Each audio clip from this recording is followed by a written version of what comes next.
So we had the ARM Technology Conference here in Santa Clara, and you working in Linaro. So what do you do in Linaro? I lead the Graphics Working Group at Linaro, which is just spinning up this cycle along with the Multimedia Working Group and our new Power Management Group, in addition to the existing tool chain and kernel groups.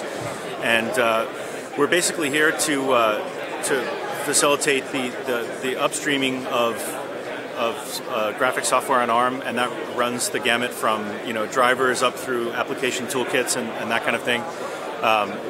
Most of what the working group is going to be focusing on for this cycle is adding support for OpenGLES to a number of toolkit environments and compositors, as well as getting some benchmarking baselines going so that we can track what we're doing, and generally just giving our partners an easier time getting their work into the upstream so that they can leverage the full power of the open source community. Nice. So graphics is very important in embedded Linux to have good performance in the OS. Absolutely, absolutely. It's critical for things like that. If you want to have from your phone to your tablet to any smart books and things like that. If you want to have the zippy interfaces that everybody's become used to, you require compositing support, and all that's done through things like OpenGLES. And that all has to obviously run well, and from the driver stack all the way up through how the compositor is written to take advantage of that. So in which parts of the OS do you actually accelerate the graphics? Do you need it in a browser, for example, to scroll faster? Absolutely, yeah. Absolutely. So there are various bits depending on what it is that you're running in a browser. Some things rely on JavaScript optimizations, for example, since that's obviously very heavily used, and there are people that are working on that quite heavily as well. But there are also things as things like WebGL come into the forefront that you're going to need better rendering performance in there, in addition to better JavaScript performance.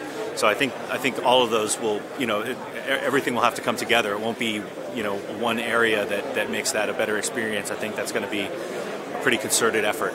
So over there, the ARM Cortex-A9, there's a lot of things going on in the graphics area, some standardizations.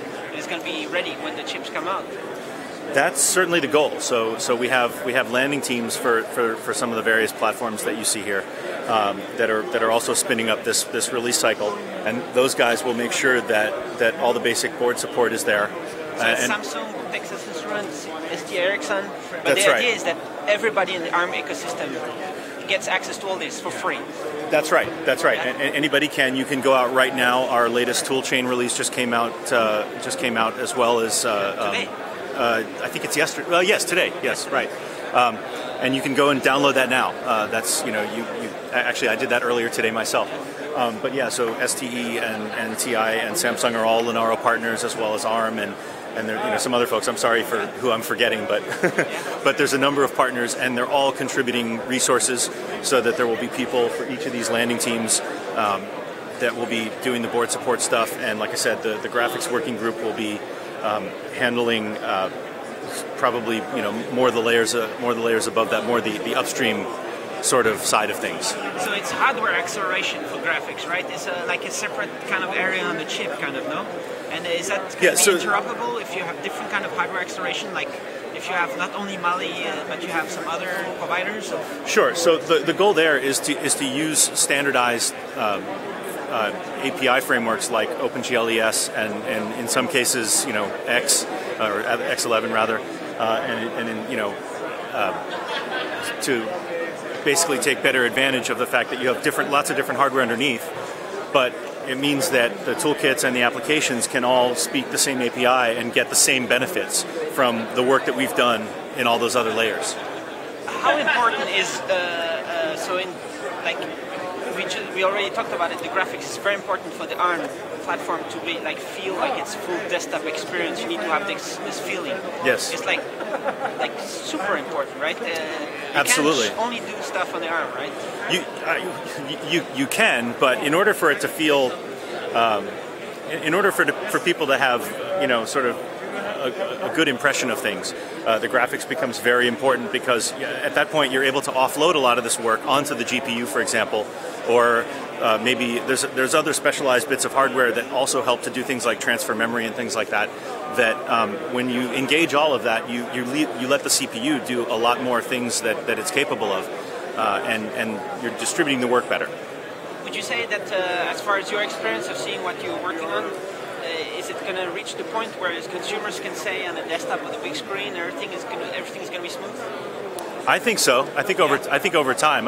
You're not going to be there tomorrow, but I think that certainly over time you're absolutely going to see that.